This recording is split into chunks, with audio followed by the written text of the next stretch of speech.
1930년 1월 24일 만주에 칼바람이 불던 하얼빈 산시역 근처에서 한 발의 총성이 울려 퍼졌습니다. 전쟁터도 아니었고 일본군과의 치열한 전투 중도 아니었습니다. 쌀을 찢는 기계 소리가 요란하게 돌아가던 허름한 정미소 앞이었죠. 그곳에서 쓰러진 사람은 다름 아닌 청산리 대첩의 영웅 백야 김좌진 장군이었습니다.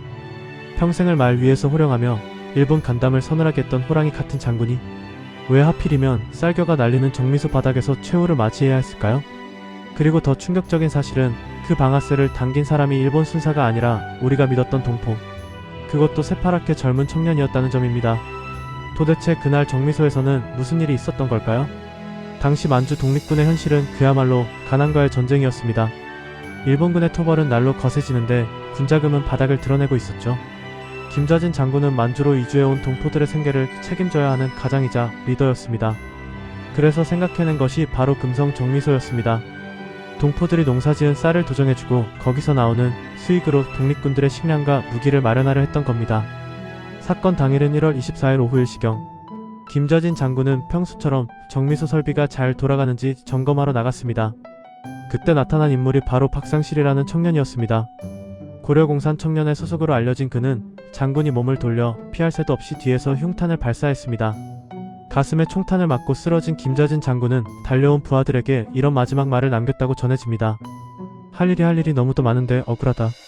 일제와 싸우다 장렬히 전사하는 것을 꿈꿨을 무인이 쌀을 찢다가 동포의 손에 허무하게 갔으니 그 원통함이 오죽했을까요? 그렇다면 범인 박상실은 도대체 왜 민족의 영웅에게 총을 겨눴을까요? 여기에는 빈주사건이라고 불리는 독립운동사에서 가장 건드리기 아픈 상처가 얽혀 있습니다. 당시 만주 지역은 민족주의 진영과 공산주의 진영이 주도권을 놓고 극심하게 대립하던 시기였습니다. 김좌진 장군이 이끌던 신민부와 아나키스트들은 공산주의자들의 세력 확장을 막기 위해 강경한 태도를 보였고, 반대로 공산주의자들은 김좌진을 반동군벌, 부르주아의 앞잡이라고 매도했습니다. 이 과정에서 빈주라는 지역에서 김좌진 측 부하들이 공산주의 청년들을 처단하는 사건이 발생했는데 이것이 결정적인 불씨가 되었습니다. 공산 진영에서는 이를 갈며 보복을 다짐했고, 김좌진을 제거하지 않으면 우리가 죽는다는 극단적인 적대감이 퍼지게 된 겁니다. 박상실이라는 청년 암살범 역시 이러한 증오의 교육을 받고 자란 이념의 총알이었을 가능성이 큽니다. 그는 김좌진 장군을 민족의 영웅이 아니라 타도해야 할 반혁명 분자로 인식했을 테니까요. 하지만 여러분, 여기서 우리가 절대 놓치지 말아야 할 진짜 악마가 있습니다. 독립군끼리 서로 총을 겨누게 만든 이 상황, 과연 우연이었을까요? 최근 공개된 일본 외무성 기밀 문서들을 보면 소름 끼치는 사실들이 드러납니다. 일제는 만주 독립군을 토벌하는 데 한계를 느끼자 아주 교활한 전략을 꺼내듭니다. 바로 EJ 즉 오랑캐로 오랑캐를 잡는다는 전략이죠. 일본 경찰과 밀정들은 공산주의자들에게 접근해 김좌진이 너희를 몰살하려 한다, 김좌진이 일본과 내통하려 한다는 거짓 역정보를 끊임없이 흘렸습니다.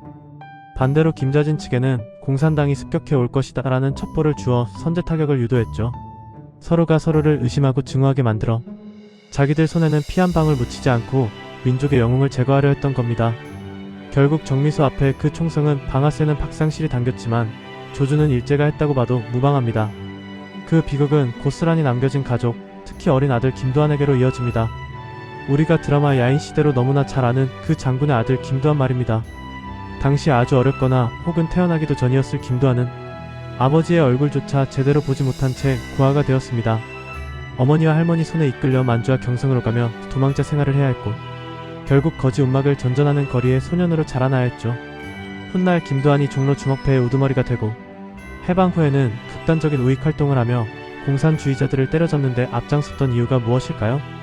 그의 마음속 깊은 곳에는 내 아버지를 죽인 것은 공산당이다라는 씻을 수 없는 분노와 트라우마가 자리잡고 있었기 때문입니다. 지금 우리는 그날의 진실을 얼마나 기억하고 있을까요? 그저 청산리 대첩이라는 화려한 승리의 순간만 기억하고 정미소 앞에서의 쓸쓸하고 허무했던 최후는 외면하고 있었던 건 아닐까요? 우리는 지금 또 다른 형태의 내부의 총질을 하고 있지는 않은지 한 번쯤 깊게 고민해보게 되는 밤입니다.